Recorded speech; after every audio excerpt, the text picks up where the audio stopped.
Corey Lee, the chef at the San Francisco restaurant In Situ.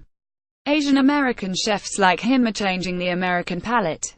Jim WilsonThe New York Times. Good morning.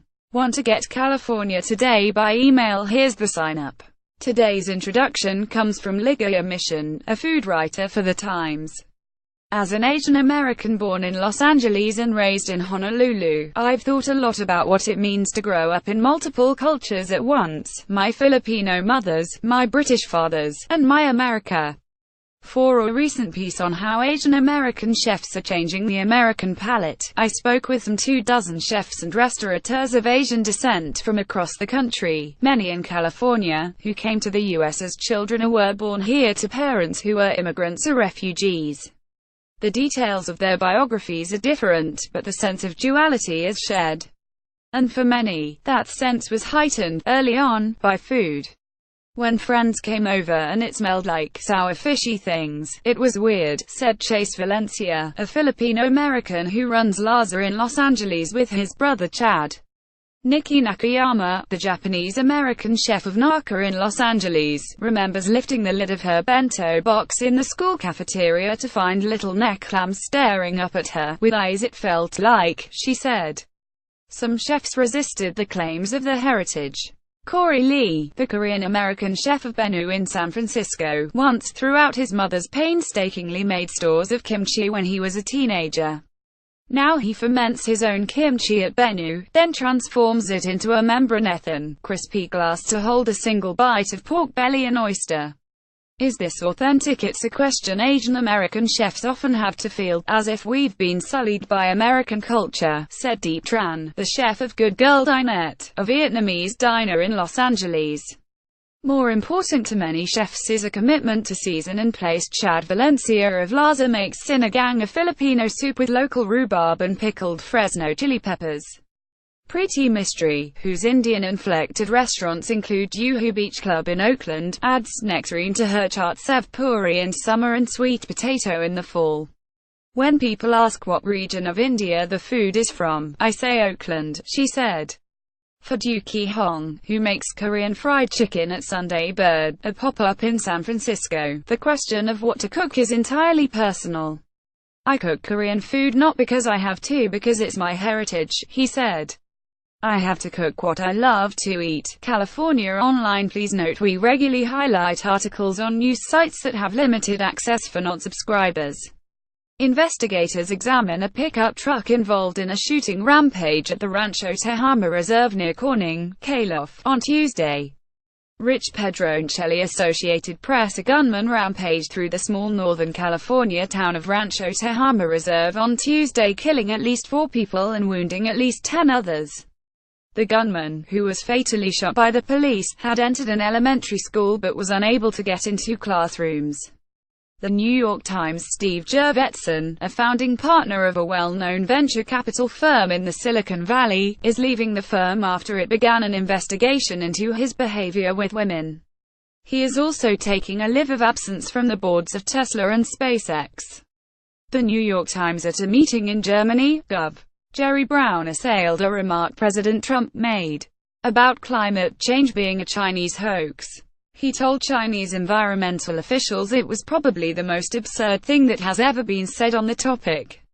The Sacramento Bee. The California State Board of Education has approved 10 gay and transgender inclusive textbooks and rejected 2 others that did not include that history. It is the first state in the nation to approve such history books for kindergarten through 8th grade classrooms. The Advocate. President Trump with President Xi Jinping on Thursday in Beijing. Mr. Trump said that 3 UCLA players arrested in China were in a very, very rough situation.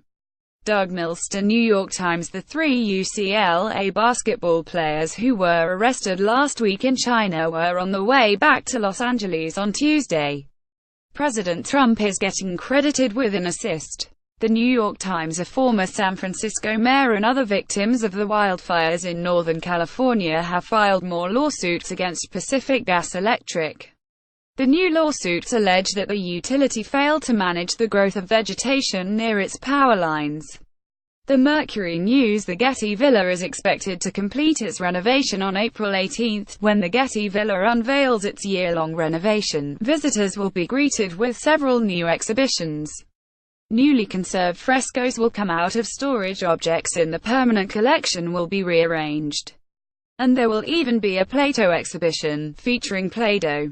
The New York Times: in May, a massive landslide buried a section of California's scenic Highway 1. Now engineers are locked in a battle with Mother Nature to rebuild it.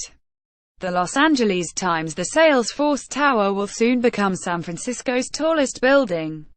When it opens, it will be home to a technology firm and linked to a $2.26 billion transit center. It's already being touted as a symbol of the new San Francisco. The San Francisco Chronicle: San Diego officials helped install a stylish $2 million bathroom on the waterfront. But now, as the city grapples with a hepatitis A outbreak, some are questioning whether leaders should have built a larger volume of less fancy bathrooms.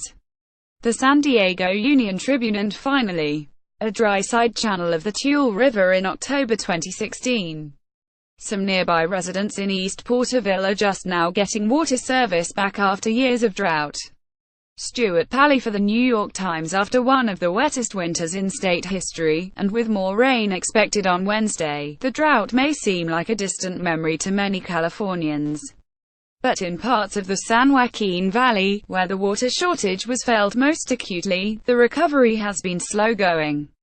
This has been especially true in East Porterville, a small rural community in Tulare County where hundreds of wells went dry during the summer of 2014. The situation there became so dire that one local resident began delivering bottled water door to door. The people in town made frequent treks to fill up plastic dairy containers. Giant green water tanks were eventually installed in their front yards.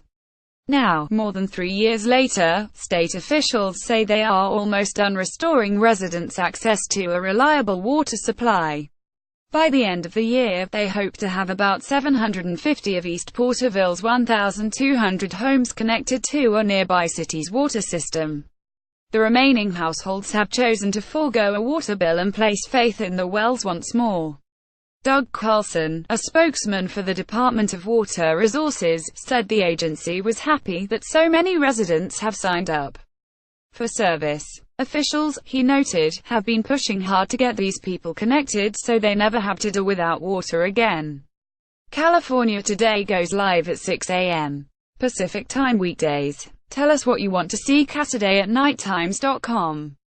California Today is edited by Julie Bloom, who grew up in Los Angeles and graduated from UC Berkeley.